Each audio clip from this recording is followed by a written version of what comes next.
ایک سما سا پیدا ہوا ہے شہری حلقوں میں، خاص طور پہ کراچی میں، جو وہ لوگ ابھی تک نہیں بھولے کہ ایم کیو ایم پچھلے کئی دہائیوں سے کس طریقے سے بائیکاٹ کرتی تھی، شٹر ڈاؤن کرتی تھی، شہر کو بند کرتی تھی. یہ ایک نعرہ ہوتا تھا، ایک سنگل الطاف حسین کی آواز آتی تھی اور پورا کا پورا شہر بند ہو جاتا تھا. وہ ڈر اور خوف دوبارہ دیکھنے میں آیا ہے کافی حد تک جب الطاف حسین نے بائیکاٹ کیا، اور اس کے بعد جو ایم کیو ایم ابھی متحد ہوئی ہے، جس میں خالد ہے، جس میں عبدالستار ہے، اور جس میں ڈولفن والے ہیں، پاکستان تحریک والے، اور ان کے متحد ہونے کا ایک بہت بڑا امپیکٹ پڑا ہے. وہاں پہ جو پہلے ایم کیو ایم کے ووٹرز ہوتے تھے مہاجر، اور اب بیشتر حصہ اس کا وہ پی ٹی آئی کا حصہ بھی بنے ہیں.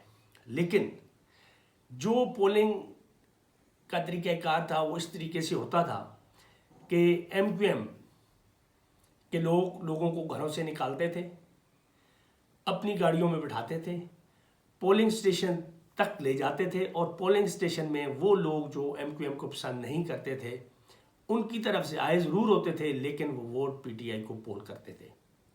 اور اب جب انہوں نے بائیکاٹ کیا، انہوں نے لسٹیں بنانا شروع کی، انہوں نے نظر رکھی کہ گھروں سے کون لوگ نکل رہے ہیں.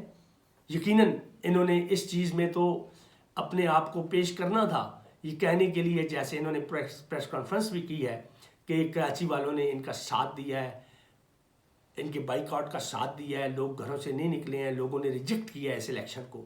تو اس ڈر اور خوف کی وجہ سے لوگ گھروں سے نہیں نکلے، اور پی ٹی آئی کو خاصا نقصان ہوا ہے اس بائیکاٹ کی وجہ سے بھی. دوسری بات میں پہلے ہی بتا چکا ہوں، حافظ نعیم جماعت اسلامی کا اپنا ہوم ورک تھا، اس کا فائدہ ان کو ضرور ہوا ہے. کراچی کی حد تک انہوں نے الیکشنز بڑے اچھے طریقے سے جیتے ہیں. پی پی پی کی بات کروں گا، پاکستان پیپلز پارٹی، جنہوں نے انٹیریئر میں کلین سویپ کی ہے، اور اس کلین سویپ کی وجہ وہی ہے جو ٹریڈیشنل ان کا سسٹم ہے وہاں پہ الیکشنز کا، وڈیرا شاہی ہے. اس وڈیرا شاہی نے اپنا عمل دخل قائم رکھا ہے، اور جو غریب ووٹر ہے اس کو بولنے کی ہمت نہیں ہے. وہ پولنگ سٹیشن پہ اگر آیا بھی ہے تو اس کو اتنی ہمت نہیں دی کہ وہ پی ٹی آئی کے حق میں ووٹ دیتا اس طریقے سے جس طریقے سے وہ دلی طور پہ پی ٹی آئی کو چاہتے ہیں. وہ ڈر اور خوف کس طریقے سے ختم ہوگا، ان لوگوں کو آزادانہ اپنا حق رائے دہی کس طریقے سے استعمال کرنے کی اجازت ہوگی، کس طریقے سے وہ دے پائیں گے، اس چیز کو دیکھنا ہوگا. اور اسی طریقے سے اگر پی ٹی آئی نے جیسے ضمنی الیکشن میں پہرا دیا تھا بوگس ووٹنگ کے، دھاندلی کے، تو اس کا پہرا انہوں نے نہیں دیا، بلکہ کچھ مثالیں ایسی آئی ہیں کہ خود اس طرح کی گھرونی کاموں میں یہ ملوث تھے. اور دیکھ لیں کہ ان کے 3 عام رہنما نارملی وہ ایم پی ایز ہیں، اور ان کو گرفتار کیا گیا ہے ٹھپے لگانے میں یا اس طرح کی لڑائی جھگڑے میں، دھونس دھاندلی میں. تو اس طرح کے واقعات اور بھی ہوئے ہیں جس میں پیپلز پارٹی کے لوگ کچھ سلیکٹڈ جگہوں پہ انہوں نے، جہاں پہ یہ تہیہ کیا ہوا تھا کہ یہاں ان جگہوں پہ انہوں نے جیتنا ہے، تو وہاں پہ انہوں نے دھونس دھاندلی کا بھی پوری طریقے سے بندوبست کیا ہوا تھا، وہاں پہ ٹھپے لگانے کا بھی پورا بندوبست تھا. وہاں یقیناً کینڈیڈیٹ جو اس کے انتظامیہ تھی وہ تو سندھ حکومت ہے، وہاں پہ اس کا ایج ان کو ضرور ملا ہوگا. الیکشن کمیشن کا ساتھ بھی تھا، اس کی مدد بھی تھی، سپورٹ بھی تھی. تو پیپلز پارٹی نے ہر جگہ پہ منہ مارنے کی کوشش نہیں کی ہے. پیپلز پارٹی نے اپنے یو سیز، اپنی پولنگ سٹیشنز ان کو سلیکٹ کیا ہے، اور اس سلیکشن کی بنیاد پہ انہوں نے جو بھی کام کرنا تھا، جس طریقے سے بھی کرنا تھا وہ انہوں نے کیا ہے. چاہے ٹھپے لگے ہیں، چاہے لوگوں کو قابو کیا گیا ہے، یا الیکشن کمیشن کی مدد سے انہوں نے اپنی مرضی کی تعیناتیاں وہاں پہ کروائی ہیں، اور انتظامیہ کو جو عمل دخل تھا وہ اپنی جگہ پہ وہ تھا. تو پیپلز پارٹی نے بڑی سلیکٹڈ جگہوں پہ یہ اپنی کارروائی کی ہے، تو جس سے آپ کہہ سکتے ہیں بھٹو زندہ ہے. اور انٹیریئر سندھ کا تو خیر سوال ہی پیدا نہیں ہوتا، وہ ایز اٹ از وہ قائم ہے، بھٹو زندہ ہے. پی ٹی آئی کہیں کہیں کامیاب ضرور ہوئی ہے، اور ایک جگہ پہ جیتی بھی ہے چھوٹے شہروں میں، لیکن پھر بھی اس چیز کو دیکھنا ہوگا، اگر پی ٹی آئی سندھ میں اپنا سپیس لینا چاہتی ہے، سندھ میں اپنا حصہ لینا چاہتی ہے، تو یہ ایک مثال ان کے سامنے آ گئی ہوئی ہے، اور اس کو ایز اے ایگزامپل لے کے اس پہ کام کریں، اور پی ٹی آئی والے تبھی جیت سکتے ہیں۔ ادروائز یہ ایک ڈاؤن فال، میں کہتا ہوں کہ پی ٹی آئی کا ایک ڈاؤن فال ہے جس میں ناکامی ہوئی ہے۔ ایم کیو ایم کا اپنی جگہ پہ رول ہے، وہ ڈر خوف اپنی جگہ پہ تھا۔ پیپلز پارٹی نے جو اپنے ٹریڈیشنل حربے ہیں وہ ضرور استعمال کیے ہیں، اور وہ ڈر خوف پیپلز پارٹی کا انٹیریئر میں بھی اپنی جگہ پہ موجود ہے۔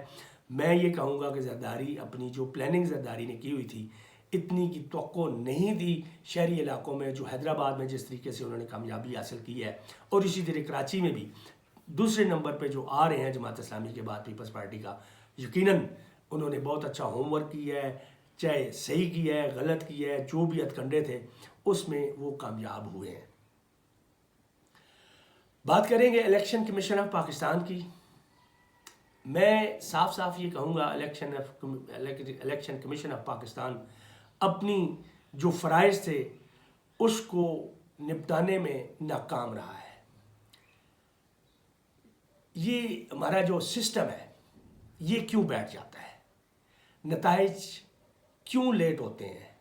یہاں پہ تو فوری طور پہ گنتی ہو جاتی ہے، سارا تقریباً آلموسٹ شہری علاقہ تھا، کوئی ایسا نہیں کہہ سکتے کہ بلوچستان کے دور دراز علاقوں میں الیکشنز ہوئے ہیں، پولنگ سٹیشنز دور تھے، اور پھر وہ رزلٹ کمپائل ہوتے ہیں، اور ان کی پھر ٹریولنگ جو ہے وہ مرکزی جو ڈسٹرکٹ ایڈمنسٹریشن تھی وہاں تک نہیں پہنچ سکتے تھے۔ یہاں پہ تو کوئی مسئلہ ہی نہیں ہے، کراچی رات کو تو ایسے لگتا ہے جیسے دن کا سما ہے، تو پھر بھی اس کے باوجود ان کا جو سسٹم ہے وہ پھر بیٹھ گیا، اور کچھ رزلٹ آنا شروع ہوئے وہ بھی مینول بیس پہ۔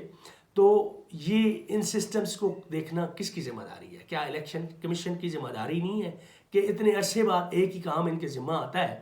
ابھی تک تو ان کی ساری کوششیں رہی ہیں جی فلاں جگہ پہ بھی ڈیلے کر دیں، بلدیاتی انتخابات اسلام آباد میں بھی ڈیلے کر دیں، ضمنی انتخاب، تو یہ ساری اپنی سوچ اپنی کوششیں اسی چیز پہ مرکوز کیے ہوئے ہیں کہ انہوں نے پی ڈی ایم کو جتوانا ہے، الیکشنز کو نہ ہونے دینا ہے، الیکشنز کو ڈیلے کروانا ہے۔ تو اس کے لیے انہوں نے تیاری اپنی بھرپور کیوں نہیں کی ہوئی تھی، اور ان کا سسٹم کیوں بیٹھا ہے، وہ رزلٹ کیوں نہیں آئے ٹائم پہ، لوگوں کی یہ شکایات کیوں ہیں، وہ دھرنے کیوں شروع ہو گئے ہیں ابھی سے ہی؟ رات کو ہی دھرنا شروع ہو گیا تھا، رات کو بھی اعتراضات آ گئے تھے۔ تو الیکشن کمیشن اپنی ذمہ داریاں کب پوری کرے گا؟ اتنا سا کام بھی نہیں کر سکتے، ملک کے ایک بہت چھوٹے سے حصے میں یہ الیکشنز ہوئے ہیں، اور اس کو بھی یہ بھرپور طریقے سے یہ آرگنائز نہیں کر سکے، اس کو بھی مینیج نہیں کر سکے۔ تو ان کی وہ کوششیں جو ہیں وہ کہاں پہ ہیں، ان کی محنت کہاں پہ ہے، ان کی ذمہ داری کیا ہے؟ کیا اپنی ذمہ داری کا احساس ہے ان کو؟ یہ ایک غلط مثال انہوں نے قائم کی ہے۔ اب تو کم از کم ایسے نہیں ہونا چاہیے تھا۔ ہمیشہ سے ایک یہ چیز بن جاتی ہے، سامنے آ جاتی ہے کہ سسٹم بیٹھ گیا جی، اس کی وجہ سے جو بھی کسی نے جھولو پھیرنا ہے وہ پھیرا جاتا رہا ہے۔ تو یہ انہوں نے بخوبی طریقے سے یہ کام کیا ہے، جھولو بھی پھیرا گیا ہے، سسٹم کو بٹھایا گیا ہے۔ یہ چیزیں ایسے ہی نہیں بیٹھتی، دنیا میں کہیں نہیں بیٹھتی۔ اگر اس سسٹم کو پراپرلی دیکھا جائے، اس کی مینٹیننس کی جائے، اس سسٹم کو آپریٹو کیا جائے، تو یہ جھولو پھیرنے کے لیے ساری کارروائی ہوتی ہے، اور یہ کیا گیا ہے۔ ناظرین، مبارکباد دوں گا جماعت اسلامی کو، جنہوں نے بڑی محنت کی ہے اور ان کو آج پھل مل رہا ہے، لیکن پھر بھی دیکھنے کے میئر شاید کسی ایک جماعت کا نہ آ سکے۔ پی ٹی آئی بہت پیچھے رہ چکی ہے۔ اب آگے انہوں نے کیا لائے عمل تیار کرنا ہے؟ جماعت اسلامی جو ہے وہ پی ٹی آئی کے ساتھ ملتی ہے یا پیپلز پارٹی کے ساتھ ملتی ہے؟ ایم کیو ایم نے تو خیر بائیکاٹ کیا ہوا تھا، جو بھی تھا اس کا فائدہ جس کسی کو انہوں نے پہنچانا تھا وہ ضرور پہنچایا ہے۔ یہ ہڈن ایک پولیٹکس تھی، اور اس میں وہ کامیاب ہوئے ہیں، کیونکہ دیکھ لیں قومی اسمبلی میں وہ جتنی دھڑکیاں گیدڑ بمکیاں وہ دیتے رہے ہیں، اس میں کسی چیز پہ انہوں نے عمل نہیں کیا، وہ گورنمنٹ کے ساتھ ہے۔ تو ناظرین، اس کے ساتھ ہی اجازت چاہوں گا۔ اللہ حافظ۔ پاکستان زندہ باد۔